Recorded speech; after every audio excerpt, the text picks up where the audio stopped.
the thing that was missing was happiness, true, authentic happiness.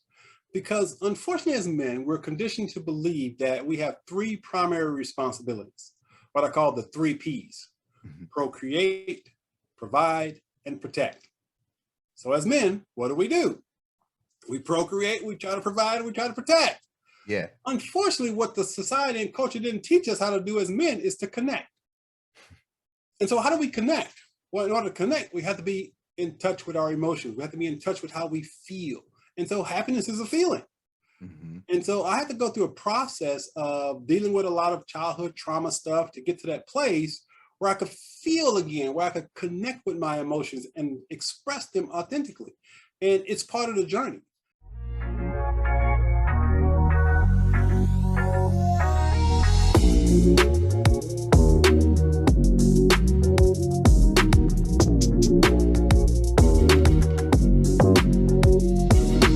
Let's impact some men today. I think we're gonna do a great job.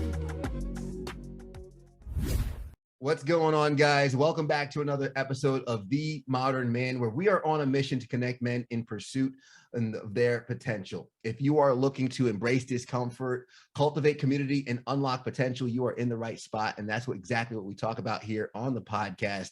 And I gotta say, I'm excited to have today's guests, Michael Taylor, on the call. Michael, we go back, but this is the first official kind of broadcast we're having for the people. Well, I'm excited about it because obviously I've had you on my show. Yeah. And I was really inspired by the work that you were doing. You actually contributed to my Black Men Summit, which was awesome. Appreciate you sharing your wisdom there. So I'm really excited to be on this podcast with you today. Yeah, absolutely. And for a proper introduction of you, for folks who have not been familiar with your work before, my man has written over 10 books, just finished your 11th. You've been in not just the men's mental health space, but the Black men's mental health space as an author, entrepreneur, speaker, motivational speaker, and coach. And I'd love to give you kind of a stage to introduce a little bit more of your story to the guys so they can kind of learn a little bit more about who you are. And then we could jump into something that we were talking about before that I think is going to be very valuable for the guys. All right, so let's go back. Oh gosh, 1985 or so. So at the age of 23, I was living the American dream. I had the house, the wife, the 2.5 kids and all of that. And by society standards, I was pretty successful.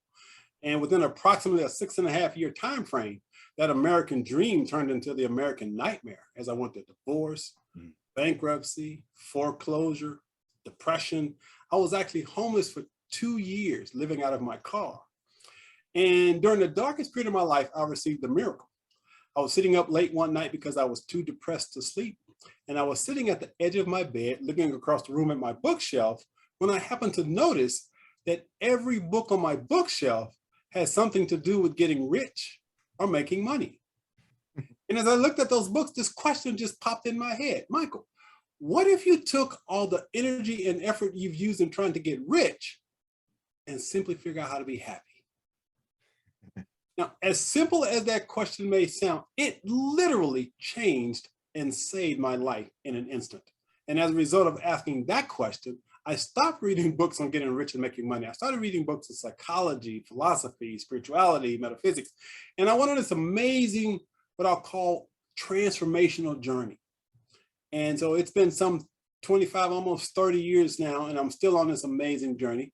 But I was able to rebuild my life.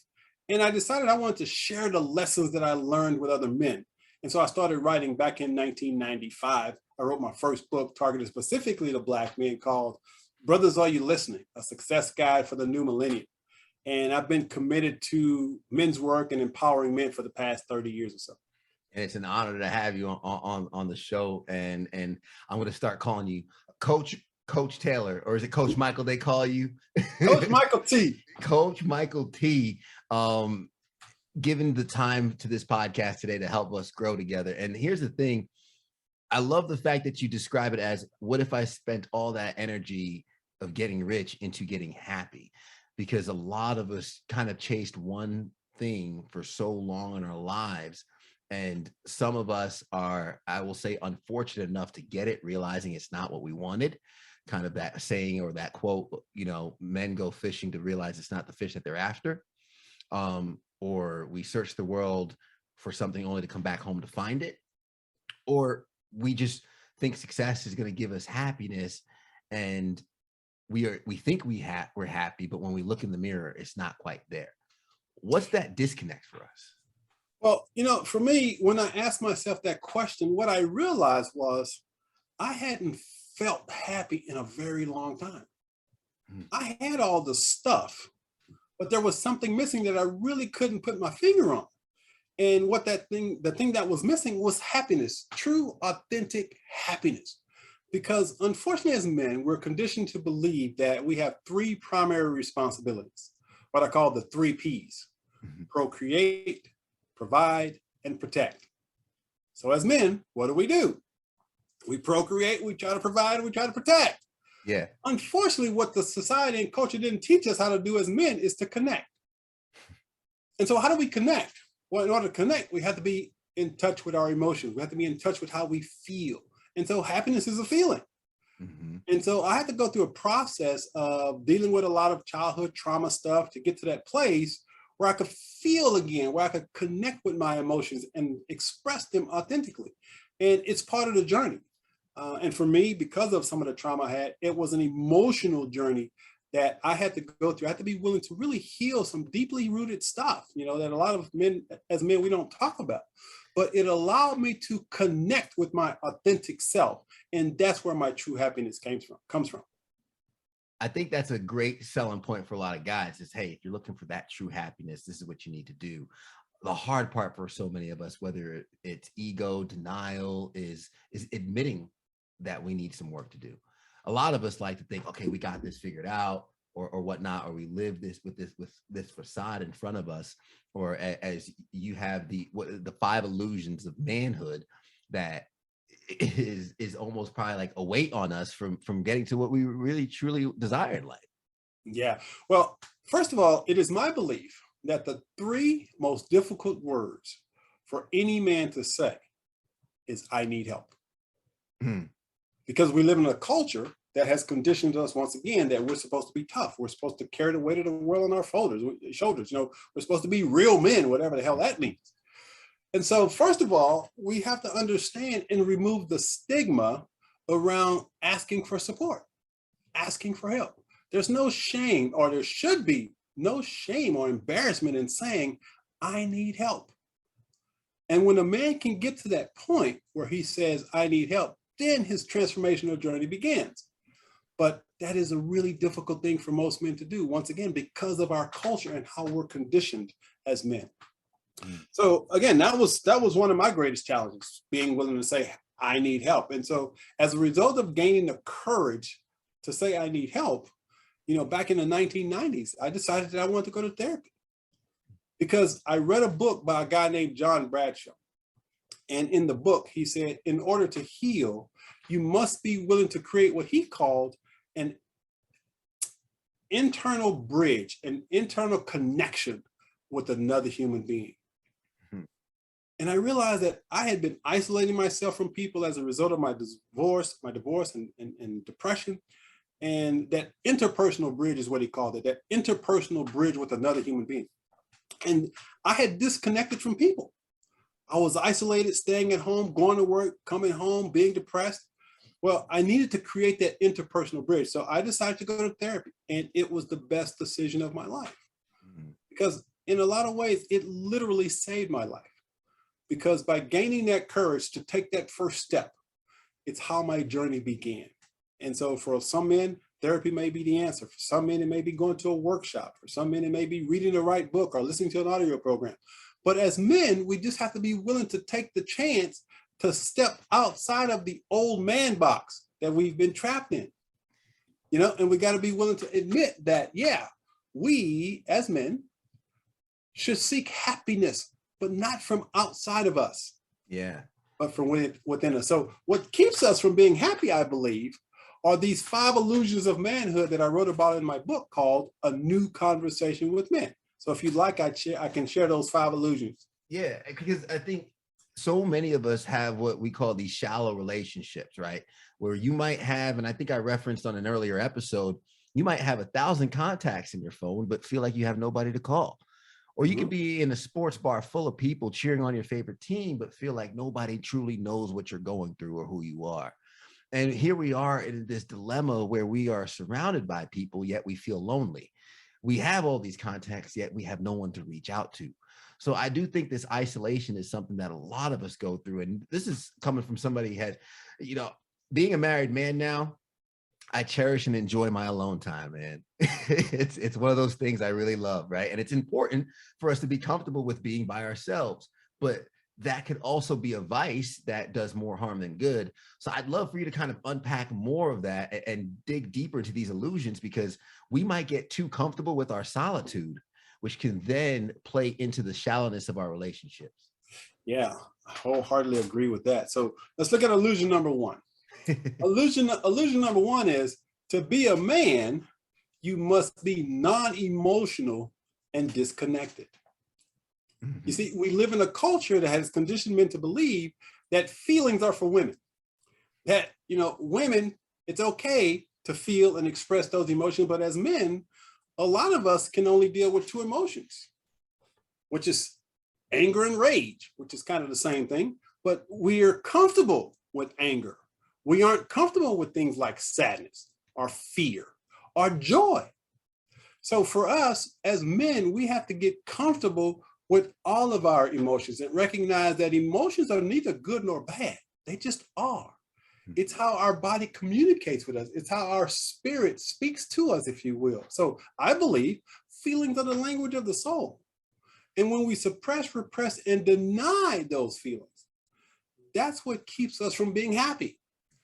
Because if we have stuff repressed and suppressed, and most of it is sadness, fear, negative emotions, if you will, those things, if we don't learn how to release those things, we can't get to the joy because it covers up the joy.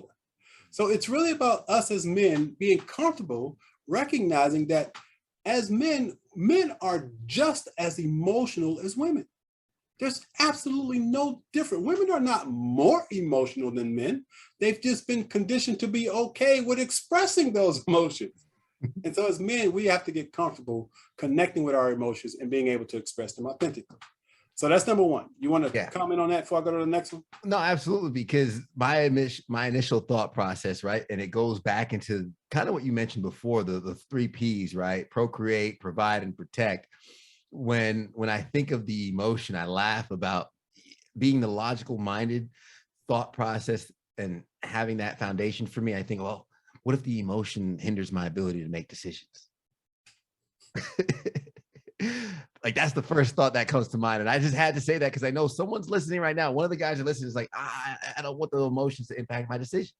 But that's the thing. As men, we spend so much time in our intellect. Nothing wrong with that, by the way. But what happens is you can't connect with your head. You can only connect with your heart. And so for the men out there who are watching this and they're going, well, I don't need to be emotional. I can think my way through it. See, that's what I used to think. As a matter of fact, when I went to therapy the first time, I'll never forget. I was trying to convince the therapist how smart I was because of everything I read about depression. so yeah, it can, that, being stuck in our heads it can really be a detrimental thing to our well-being and our health. We have to be willing to get out of our heads and get into our hearts. Get into our hearts. The emotion of or the illusion of non-emotion and disconnected. Number one. What's number two? Number 2, to be a man, you must use sexual conquest as a gauge for manhood. See, from a very early age as boys, we're taught that our job is to sleep with as many women as possible. Our job is to have sex. That's what we're supposed to do. Most of the stuff we do as teenagers is geared around trying to figure out how to have sex. Why? Because our society has conditioned us to believe that by having sex, I put a notch on my belt, I'm a real man. And so that's an illusion. Sexual conquest is not a gauge for manhood. And what we as men need to be willing to say and do is, number one, understand how if we don't connect to our emotions, when we go to this thing called sex, then what happens is we can't experience true intimacy and connection during the lovemaking process. So when you start talking about this sexual conquest thing, it's really kind of a physical thing. I'm just want to get my rocks off and I'm going to be a man. Mm-hmm. But see, for the men out there who are watching this, ask yourself honestly, have you ever felt disconnected while having sex? And I can assure you, most men, if they'll be honest with themselves, can say, yeah, you know, I was just doing it to maybe prove to my friends that I could have sex. Or, you know, it's just, we're trying to validate ourselves as men through this act of sex. And so we have to flip the script on that. And as men, we have to understand that it's much more important to be willing and able to make love to our mates than just to have sex with them. And in order to do that, we have to be emotional. I feel that that plays into with the illusion number one, in which, because we're looking at the sexual conquest, we're leaving the intimacy and that feeling part out of it, sticking with, again, the logical, putting another notch on our belt. And it's almost perpetuating the isolation that we hope to have. We could engage in the sex, but the intimacy is almost like a defense mechanism that we don't want to cross that line. Well, unfortunately, too many times we confuse intimacy with sex. They're not necessarily the same thing. Because you can have intimacy. As a matter of fact, you can make love to your mate and never even touch him. Think about that for a minute. Hold on now. Think about that for a minute. You can make love to your mate and never even touch them. For example, I've been married for 20 years, 20 plus years now. And sometimes I'll roll over and I'll look at my wife and I'll think about just how happy I am to have her in my life. I look at how blessed I am because she is the absolute perfect person for me. And there's this feeling of love that comes over me that in some cases has brought me to tears because I love her that much. And so making love can be just looking at her and counting your blessings to have her in your life. And the feeling that comes over you is nondescript. Yeah. It's something you'll never have through physical sex, but it's possible for us as men if we learn how to connect. So it's important for us to make that distinction in when we talk about intimacy, because intimacy is the ability to into me see who I am, how I feel, how I connect, how I relate, and be willing to share that without any fear with someone else. And that's where the true connection comes from. Kind of like those moments where I wake up early in the morning and my wife on my left, my little dog puts his head on the right, and I'm just surrounded, and I'm just like, you know what? Life is good. Yeah. and it's just one of those feelings of just joy, gratitude, and just bliss, and being in that moment and not taking it for granted, really. Yeah, and that's the thing. When we start talking about things like gratitude and appreciation, you know, those are feelings. Those are something internal that we feel. And if we're disconnected from our emotions, like in the first illusion, we can't feel that. We can't experience that. And that's what we really want if we'll be honest with ourselves. Yeah. Illusion number 3. Illusion number 3 is, to be a man, you must have money and material possessions. Now, first and foremost, absolutely nothing wrong with making money and making tons of it. Don't hear that at all. But the problem is, as men, our identities are sometimes wrapped up in our stuff. For example, we meet someone for the first time. One of the things we may do is try to impress that person by taking them to a really fancy restaurant, or maybe pulling up in our nice car, or we're trying to impress them with things outside of ourselves, which is stuff. Well, you can't build a relationship based on stuff. And when we do that, a lot of times what we're saying unconsciously is, I know you might not like me, but you'll like my stuff. Well, why would we want to be in a relationship with someone who likes our stuff instead of us? So what we have to be willing to do is be comfortable and confident enough in ourselves to know that we don't have to impress women with stuff. And we have to make a distinction between impressing someone and leaving an impression on them. That's a big difference. Big difference, because we try to impress them with stuff. But if we're able to open our hearts and connect with them, we leave an impression. I guarantee you, women will like the impression more than the stuff every time. It's kind of like with somebody, unless she's shallow. Yeah, which you probably don't want her anyway. Exactly. It's almost like, you know, when somebody walks in a room, regardless of what they have on or this, they just have a sense of an identity, and almost where it's, hey, oh, the way he's wearing that looks good, or this the other thing. And it's not so much that the stuff makes the man, but the man makes the stuff. And it's more or less the way you carry yourself, who you are in different moments. And the irony there is, when my wife and I first started dating, I was not trying to date her. And the first time she found me attractive, when I was in a wife beater and some pajama pants, folding some clothes.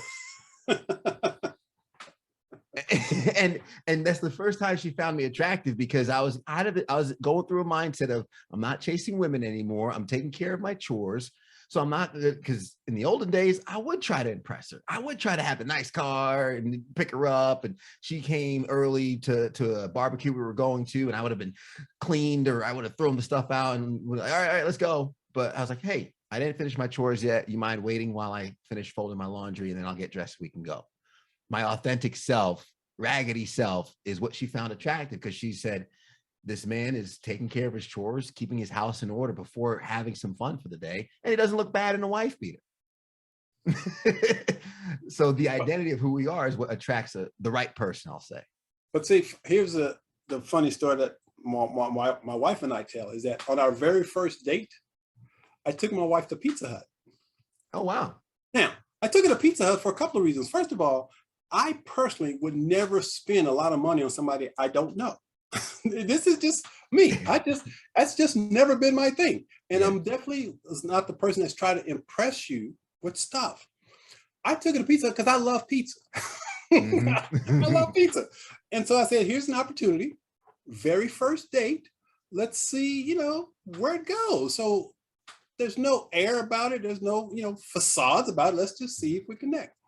Well, my wife, who actually has a lot of very affluent friends, and when they found out we were dating and I was working in a hardware store, her friend said that she had just settled.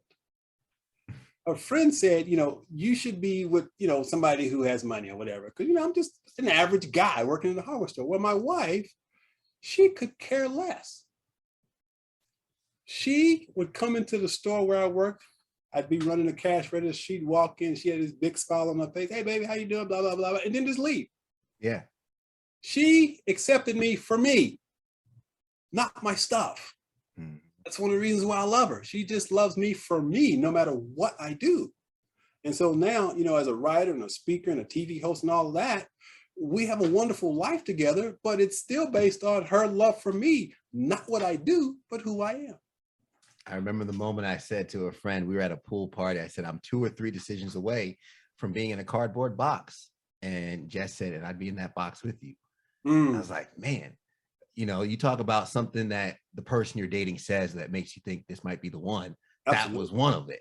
And that was probably the moment I was like, okay, Ted, you need to seriously start thinking about this girl. But the point being, there's probably some high earners listening to this episode right now who unfortunately have to question, is it me or my money?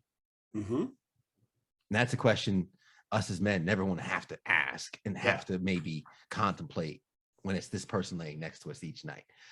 Yeah. Number four, to be a man, you must have titles, positions, and power. So we live in a culture that has conditioned us to believe that a man with a PhD is somehow better than a man with a GED. And that's an illusion. He may be better educated, but it doesn't necessarily make him a better man. Now, unfortunately, a lot of men feel inferior because they may not have the titles, the positions, and then so they shut their, and don't see their own worth and value. And I'm sure you've heard a man who says, well, she's out of my league. I'm sure you've heard a man say that, right? Yeah. Because if we don't have the titles, if we don't have the stuff, we don't think that they would like us. Well, see, that's the problem. I will assert that most women want us for us. not our stuff, not our titles, not our labels, not our bank accounts, but us. But as men, sometimes we feel so insecure that we think that's the only way we can keep our woman is by having all those external things. So to think that you have to have some sort of title to be a man is an illusion. Yeah. Oh man, absolutely. And the intimidation factor is the most important part, because when we talk about, oh, she's out of my league or this, the other thing, the irony, and I've seen many talk about how supermodels are lonely because they can't find any man to come and just talk to them. Right. There was a song back in the 70s called "When You're in Love with a Beautiful Woman." I don't know if you remember that song, maybe way before your time. And the guy's singing and he says, when you're in love with a beautiful woman, it's hard. Yeah. It's because everybody wants her, everybody's attracted, so it can be really intimidating. But when a man is truly comfortable and confident in himself, that's not an issue. He can have a beautiful woman and not even ever be concerned. For example, when my wife and I were getting married, I actually invited 2 of her old boyfriends to our wedding. No, to her 40th birthday. That's what, to her 40th birthday party. I invited 2 of her former boyfriends to her 40th birthday party, surprise party that I threw for her. Now, why would I do such a thing? Number one, I'm absolutely confident in our relationship and had no worries about whether or not she was going to try to hook up with her ex, right? Yeah. But I knew that she still cared for these 2 men and I'd met them. So it was fine. But it takes a lot of confidence in a man to be so confident in himself that he doesn't even worry about whether or not his wife is going to look at somebody else. I never, ever in 20 something years that we've been together, that thought has never even crossed my mind. My wife had a client ask if he could fly to Cuba or somewhere because she's an interior decorator. My wife said, would it be okay if I go? I said, why not? You go over there and you make that money. Come on, make that money, bring it back. Make that money, bring it back. So anyway, so that's the illusion. We get caught up in these titles and somehow believe that somehow makes us better men. And it's not about the title; it's about who we are. And last but not least, illusion number 5 is to be a man. You must constantly compete with and try to outdo other men. Now, there's this unwritten law as men. How many of you have heard of keeping up with the Joneses? What the hell is that about? Competition. We're always competing against each other, whether it be having a better watch, having a bigger bank account, the bigger house or whatever. We have this idea that as men, we're always supposed to be trying to one up each other. I say it's time to change that conversation. Move away from competition. Move more into collaboration.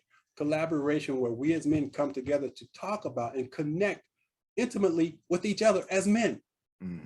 Because there's an actual magic that happens when men get vulnerable, when men allow themselves to be real.